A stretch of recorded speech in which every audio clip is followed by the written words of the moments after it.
Europe 1. Le journal de 7h sur Europe 1, Christophe Lamar. Bonjour Christophe. Bonjour Dimitri, bonjour à tous. Noël au balcon avec vue sur le Proche-Orient pour Emmanuel Macron. Le chef de l'État a fêté Noël en avance avec les soldats français de l'opération Chamal basée en Jordanie. Au menu, saumon fumé, foie gras, volaille aux morilles et bûche chocolat noisette. Petit plat dans les grands pour ne pas oublier l'essentiel, la lutte contre le terrorisme. C'est la raison de la présence française sur les théâtres d'opérations extérieures. Message d'Emmanuel Macron adressé à la troupe. Nous ne pouvons abandonner aucun des théâtres d'opération. Le terrorisme est revenu dans la région comme sur notre sol.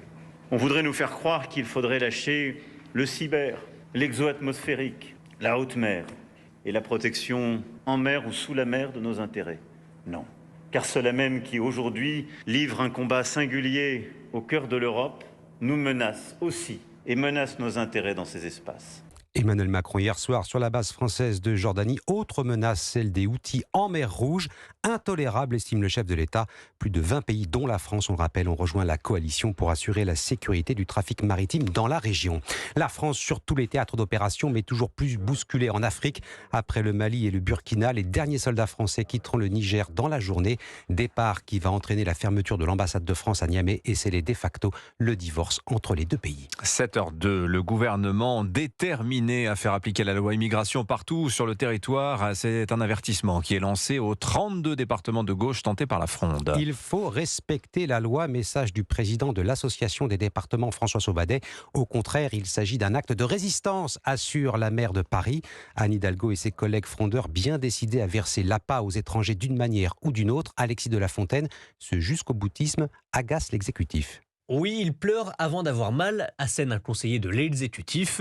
Le gouvernement rappelle que le projet de loi immigration doit encore être validé par le Conseil constitutionnel qui pourrait retoquer cette restriction des allocations.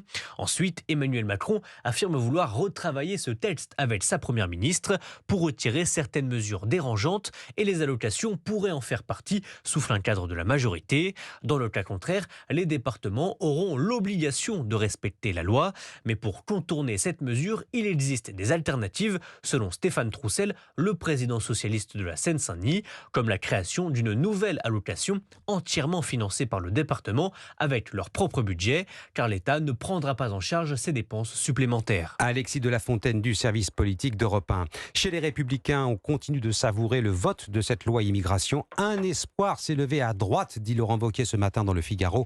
Le président d'Auvergne-Rhône-Alpes acte la fin du « en même temps » macroniste et pense très fort à 2027. Mon travail est de préparer cette échéance. Un décryptage de cette interview tout à l'heure à 8h-5, l'édito politique sur Europe 1 avec Vincent Trémollet de Villers. On en vient à la polémique de Pardieu. Une femme prend sa défense, son ex-compagne Carole Bouquet. Après la chasse à l'homme dénoncée par Emmanuel Macron, l'actrice vole à son tour à son secours.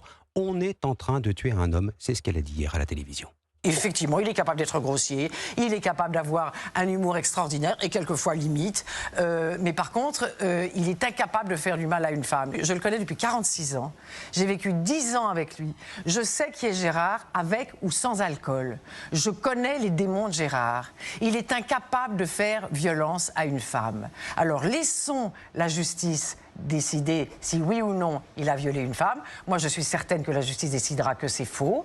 Et arrêtons cet emballement, cette délectation qu'ont les médias en ce moment autour de Gérard Depardieu, parce que moi, j'en peux plus. Ils sont en train de tuer un homme. J'ai eu 10 ans de sexualité avec Gérard, mais je pourrais vous dire qu'il est incapable de violence sur une femme. Ça ne l'intéresse pas. L'actrice et ex-compagne de Gérard Depardieu hier soir à la télévision, Carole Bouquet bien sûr. Triste record à Marseille, la deuxième ville de France, plus que jamais gangrénée par le trafic de drogue. 47 morts cette année, plus d'une centaine de blessés au total. Constat inquiétant, c'est celui de l'âge des victimes. De plus en plus jeunes, plus de la moitié ont entre 14 et 21 ans. L'actualité à l'étranger, ce sont les suites de cette fusillade à l'université Charles de Prague hier après-midi en République tchèque. 14 tués et au moins 25 blessés. Le tireur, un jeune homme de 24 ans, est mort. La piste terroriste est écartée à ce stade de l'enquête. Récit d'une journée d'angoisse et de terreur. Martin Lange. Il est environ 14h en plein cœur de Prague quand un homme armé ouvre le feu dans la prestigieuse université Charles. Les touristes fuient, des étudiants se réfugient sur le toit. Petr Nedoma habite juste en face. J'ai une fenêtre qui donne sur le toit de la fac. Un homme avait une arme et après j'ai vu des gens allongés à l'entrée de la faculté. Les forces de l'ordre prévenues sont déjà sur place, mais elles ne peuvent empêcher le massacre. Le chef de la police, Martin Vondrasek. Au moment où je vous parle, le bilan de cette terrible tragédie atteint les 14 morts. Et il y a au minimum 25 blessés. L'assaillant serait David Kozak, un étudiant de 24 ans. Il se serait donné la mort. Un peu plus tôt dans la journée, il aurait tué son père chez lui avant de prendre la direction de l'université. Selon le chef de la police, rien n'indique que ce crime soit lié au terrorisme international. Kozak aurait pris exemple sur un cas similaire commis en Russie cet automne. Martin Lange, aux Nations Unies, le Conseil de sécurité reporte une nouvelle fois le vote d'une résolution appelant à l'amélioration de l'aide humanitaire dans la bande de Gaza. Le texte ne fait plus mention d'une demande de cessez-le-feu immédiat. Vote attendu ce soir. Et puis à 2 jours du réveillon de Noël, on se bouscule dans les grands magasins pour les derniers cadeaux. Il y aura aussi beaucoup de monde dans les gares et sur la route. Le week-end de Noël et départ en vacances oblige. 1 million de voyageurs attendus par la SNCF d'ici dimanche. Bonne nouvelle du côté du tunnel sous la Manche, avec la reprise du trafic ce matin entre Paris et Londres. Accord trouvé entre la compagnie et les syndicats sur le montant de la prime promise par la direction. Les grévistes réclamaient 3 000 €. Du monde dans les gares et donc sur la route aussi. Journée classée rouge en Ile-de-France et en Auvergne-Rhône-Alpes. Oui, pas très étonnant puisque cette période de l'année, c'est l'occasion pour les chanceux d'aller passer quelques vacances au ski. Et en plus, il y a de la neige. C'est notamment le cas à la Clusaz. La station de Haute-Savoie est prête à accueillir les premiers vacanciers. Reportage Jean-Luc Boujon, correspondant d'Europe 1 en Auvergne-Rhône-Alpes. À la Clusaz, la carte postale de Noël est parfaite. Chalet décoré, musique de Noël dans les rues et surtout... C'est tout blanc, il y a de la neige, les clients sont au rendez-vous, donc écoutez, tous les voyants sont au vert. Tony Papaz et son restaurant s'apprêtent donc à faire le plein. D'ailleurs, dans la station, le taux de remplissage des hôtels est proche de 100%.